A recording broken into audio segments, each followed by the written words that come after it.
So it's changed a lot. I mean, it's been 2.5 years since we launched.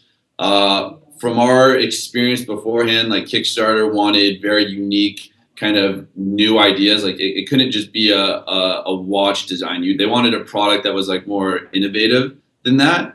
Versus Indiegogo that had more flexibility. You come to our platform and you have a business idea or a product and you want to raise money. If like the market wants your product, then we'll let you raise the money.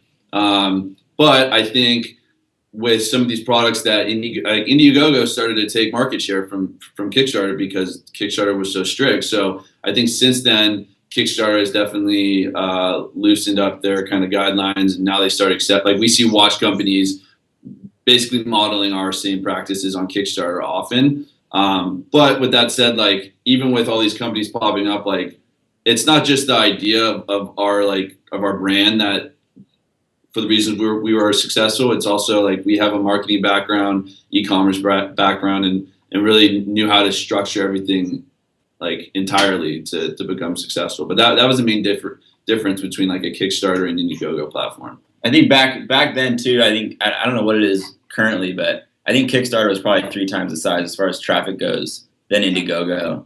So that was really like the main thing that like we got discouraged of when we got kicked off Kickstarter was, okay, well, there's just way less people visiting Indiegogo. But like Jake said, I think it kind of worked in our favor. So, but you've had previous success before with Indiegogo, correct? I had previous success on Kickstarter with kind of like an innovative product that they allowed us on.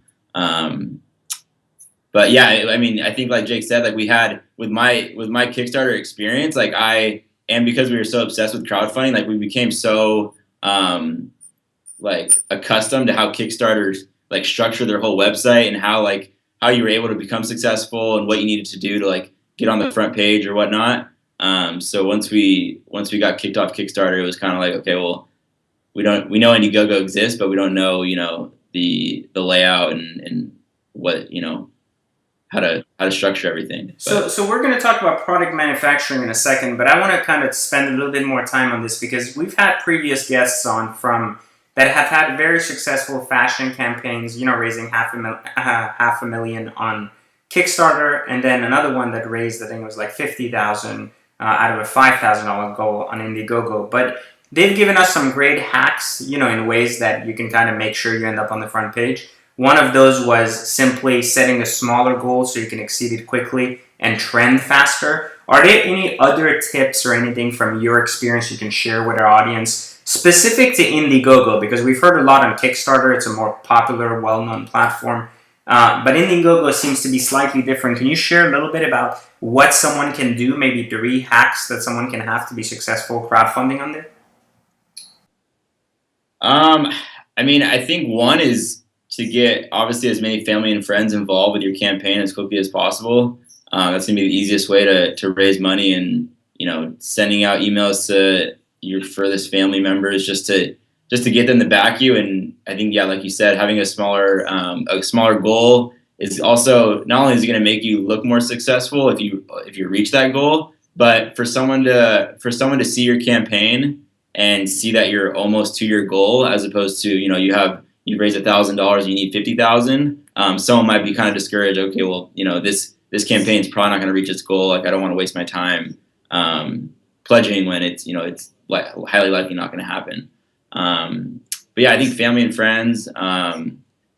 For us too, we didn't. So for the first 20 days, I think we raised about $15,000 on Indiegogo, and then the next 30 days is where we actually saw a huge increase. And again, their algorithm. I don't know if their algorithm is exactly the same now or how it's changed, but back then, which was 2.5 years ago, basically, like projects that were still existing and were still making more money because they were like around longer, basically were pushed up to like the top of the top funded list or whatever you want to call it, popular list.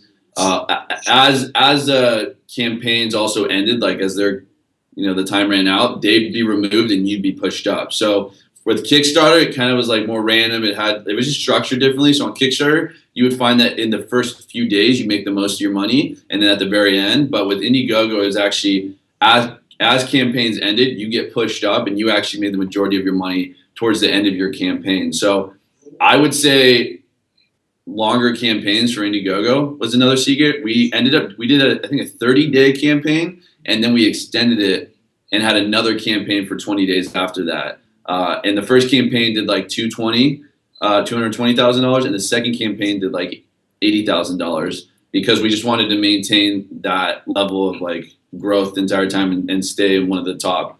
And you said halfway through something happened where you know, like after your campaign had been there for a little bit, you kind of revamped it. Can you share what the revamp strategy was? Like, is there anything you did differently once you saw the progression of your campaign doing well?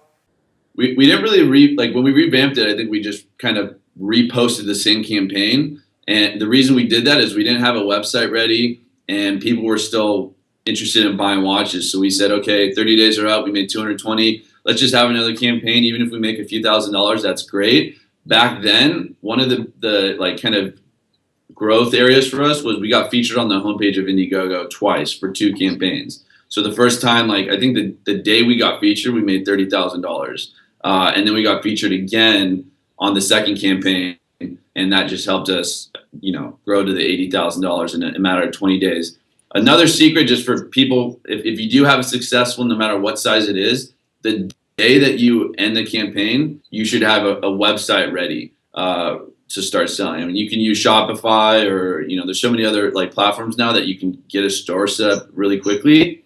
The day that we ended, we sold 4 watches on our website and consistently sold watches every day after that. So if you don't have a site set up the day when your campaign ends, you're losing money.